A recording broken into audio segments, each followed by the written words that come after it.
फूलें इस पर चढ़ा रहे थे और मेरी इनसे थोड़ी सी बात हुई। आप भी सुने, इतने मज़े की बातें ये बता रहे हैं अपने पौधों के बारे में। जी है हसन भाई, आप क्या बता रहे थे अभी? हमारे पास एक अनमोल है 3 बल्कि पौधे नजफ से लाके अनार के दिए हुए थे, जिसमें से एक में इस सीज़न पे जो है ना अनार आए हुए। आप दिखाएं हमें वो पौधे। दिखाते हैं, वो आगे 2 पौधों में जो है अनार।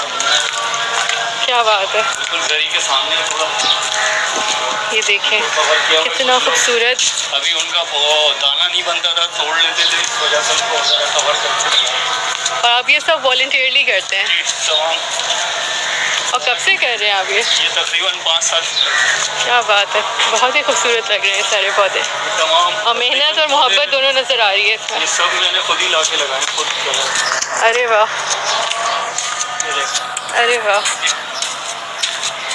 क्या बात है। कवर किए हुए लोग तोड़ रहे थे छोटे छोटे। क्या बात है, ये कौन लाया है? ये एक साहब हैं, उनको नजफ से लाए थे, तो उन्होंने हमें गिफ्ट कर दिए थे। क्या बात है। लगा दिए। एक ये लगा हुआ है गिफ्ट पर, ये भी अनार है। ये इस सीज़न में आया नहीं है, इंशाल्लाह अगले सीज़न में होगा। वाह, चलिए मैं भी आपको नजफ के पौधे दूंगी, आप यहाँ लगाइए। क्या बात है, बहुत ही खूबसूरत काम आपने किया। असल में मेरा नज़रिया ये था कि जो मोमिनीन का जनाजा उठता है ना शोदा का, दोनों तरफ फूलों और बीच में जो है ना हमारा मोमिन वहाँ से रुखसत हो कि हम मौला के पास इसी तरह भेजें।